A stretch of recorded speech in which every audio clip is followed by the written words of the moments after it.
is large. What can you do in Massachusetts? And what can all of you do in your homes, in your schools, in your daily lives? Well, as individuals, there are a range of steps that we can take, some as simple as changing traditional light bulbs for more efficient fluorescent light bulbs, or deciding to take mass transit instead of driving your car so that you lower your own personal carbon footprint.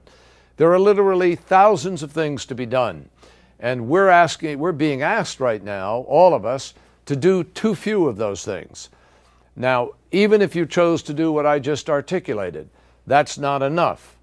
It may sound a little hokey, but you've all got to decide to be the kind of citizens who will engage in our political system, who will drive the kind of grassroots movement that forces Washington to respond.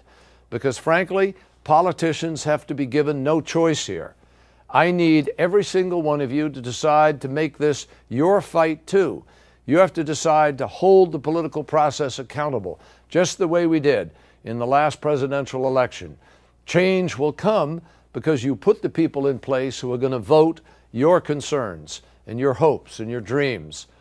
I know a lot of folks, maybe even many of your parents, who may think that in the time of an economic crisis, we somehow can't afford to address this issue. I couldn't disagree more. The truth is that we can't afford not to go green. We're talking literally about the possibility of millions of new jobs being created in the energy sector.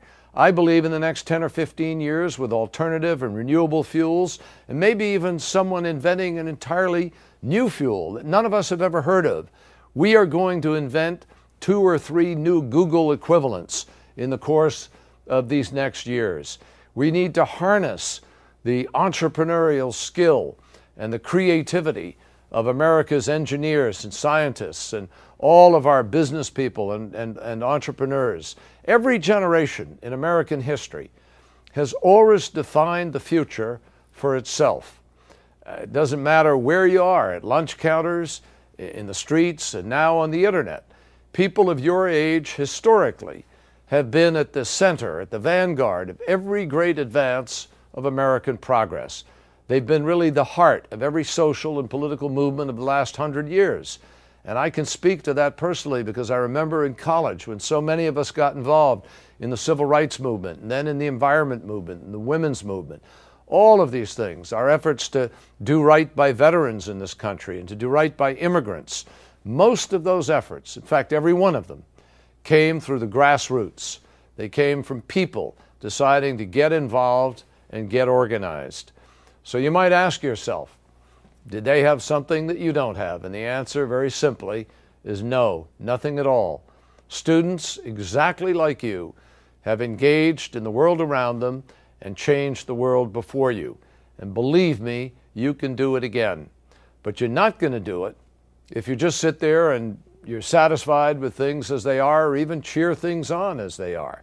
You've got to transform your own sense of right and wrong into personal action in your school, in your home, in your community, and ultimately in the larger community in the state. And don't take no for an answer. So I'm counting on you. Please get out there and make it happen. The changes that we can put into place in these next years are nothing short of extraordinary.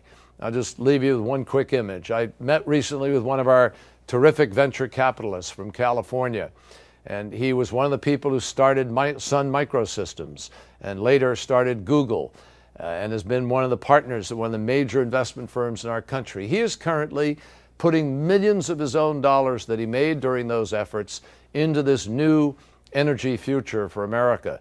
He was in my office the other day telling me about how they're now engaged in a process of scientifically exploring the possibilities of taking the carbon dioxide in the flues, in the pipes and chimneys coming out of factories and changing it, turning it through their process into building material that completely neutralizes the carbon dioxide. We're staring, if that can be done, we're staring at the possibility of a total game changer for everything that we do today, because it means you'd be able to burn coal but burn it clean. And since we have an abundance of coal, That would lower the cost of energy for America, providing it doesn't contribute worse to global climate change. That's just one possibility. Another is solar thermal. In just the southwest part of our nation alone, New Mexico, Arizona, Colorado, we could take a desert and using solar thermal panels, create energy that would produce the entire electricity needs of the United States of America. Those are the possibilities. So these aren't pipe dreams.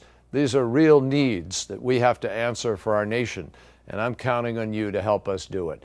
Thanks so much for letting me join you.